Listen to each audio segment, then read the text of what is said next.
بسم الله الرحمن الرحيم. السلام عليكم ورحمة الله وبركاته. ازيكم يا حبايبي؟ عاملين ايه؟ يا رب دايما تكونوا بخير وفي اتم صحة وفي اسعد حال ان شاء الله. هنسمي ونصلي على رسول الله صلى الله عليه وسلم. اللهم صل وسلم وبارك عليك يا حبيبي يا رسول الله. هنعمل مع بعضنا الحواوشي بطريقة سهلة وبسيطة جدا جدا. معايا قطعة من اللية، بس هي دلوقتي متجمدة، ممكن ابشرها على المبشرة واخد منها شوية. ومعايا فلفل حراق وفلفل رومي اهو مطلعه البذر بتاعه. ومعايا البصل. طبعا انا البصل ده انا بضاعف كميه اللحمه، يعني لو اللحمه نص بحط قيمه نص مثلا او اكتر من النص شويه، مقدار ما بيتقشر. هنضرب كل ده معايا في الخلاط. معايا اللحمه المفرومه، معايا القرفه، معايا فلفل اسود، معايا ملح. كل ده هنضربه مع بعضه ونشوف هنعمل الطريقه ازاي. هنسمي الاول بسم الله الرحمن الرحيم. نعمل الفلفل بتاعنا، بس ايه هقفل الصوت عشان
ادي يا حبايبي البصل اهو بشرناه او عملناه في الكبه، وادي الفلفل حار على اهو،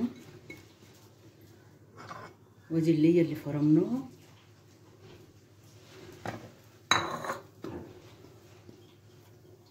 اهو،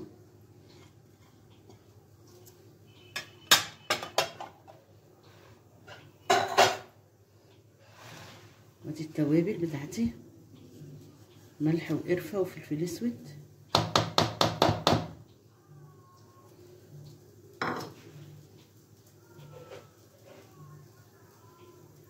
ودي اللحمه المفرومه بتاعتي. قلب كل ده بقى على بعض.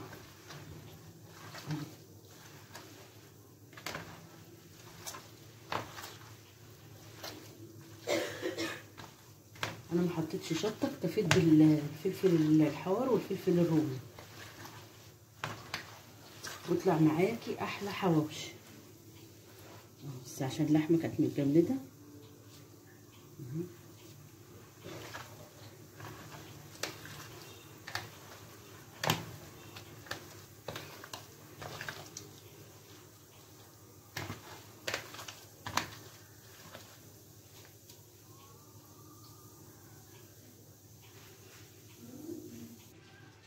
ادي يا حبايبي عملنا الحواوشي بتاعنا اهو، صحه وهنا يا رب للي ياكل.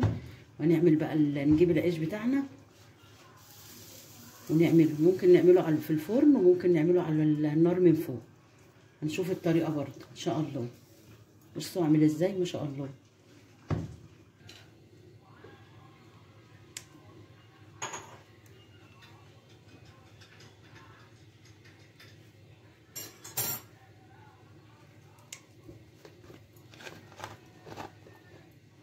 العيش ده لازم يبقى صابح اهو، بس انا جبته بصراحه الصبح ورحت ايه حطاه في الفريزر. هو لما هيتحط على النار هيفك، بس هو الحمد لله بيتفتح اهو.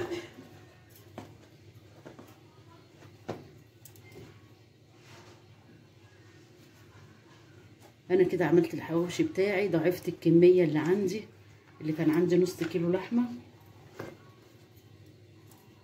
حطيت له البصل والفلفل، زود الكميه معاه. طبعا كل ما بنحط له بصل كتير كل بصراحه ما بيبقى اطعم، طعمه ما شاء الله جميل. كده فتحت العيش بتاعي اهو،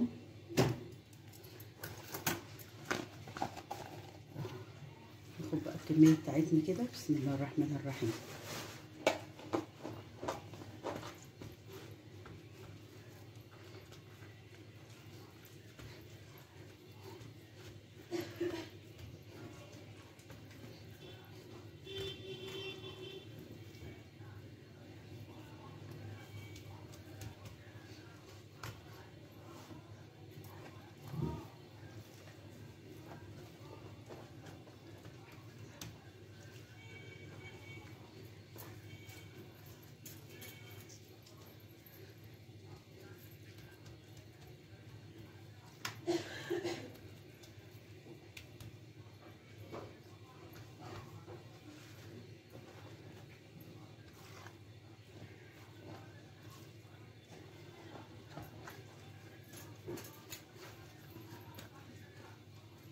طبعا بملى الرغيف اهو. بسم الله ما شاء الله.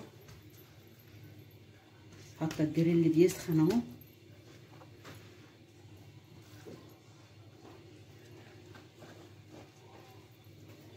طبعا انضف من بتاع السوق 100 مره، مش 100 مليون.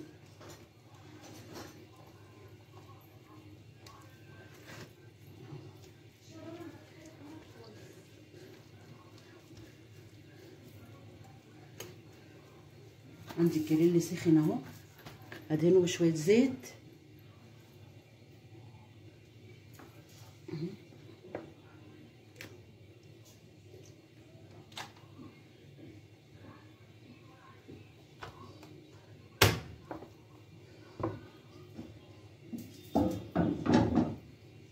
بسم الله.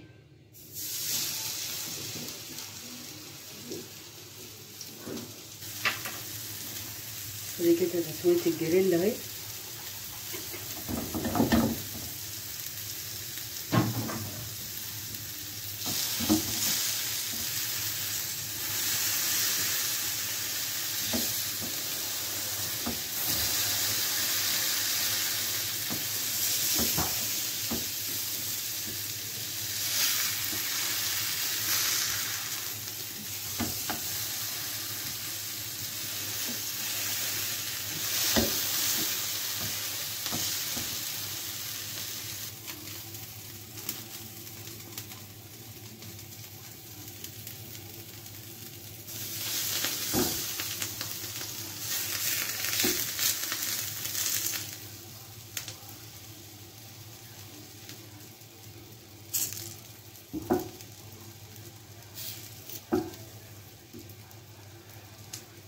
ادي اللي طلع قوي يا جماعه.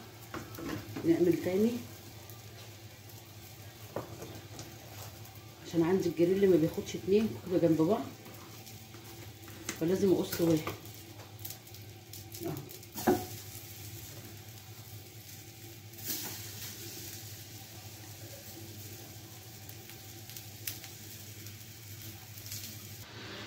هنوريكم يا حبايبي طريقه الفرن، النار من فوق، ووريكم. ودلوقتي هدخل دول كده الفرن عندي عشان انا بحبه مقرمش. طريقتين قدامكم، واللي اسهل لكم اعملوها. تسلموا لي يا رب، واحلى لايك من ايديكم لاختكم ام يوسف. دعوه حلوه لله تعالى. السلام عليكم ورحمه الله وبركاته. ادي يا حبايبي كمان اللي طلع من الفرن اهو. بسم الله ما شاء الله، حاجه كده بتشهي. تعملوه يا رب وتتهنوا بيه ان شاء الله.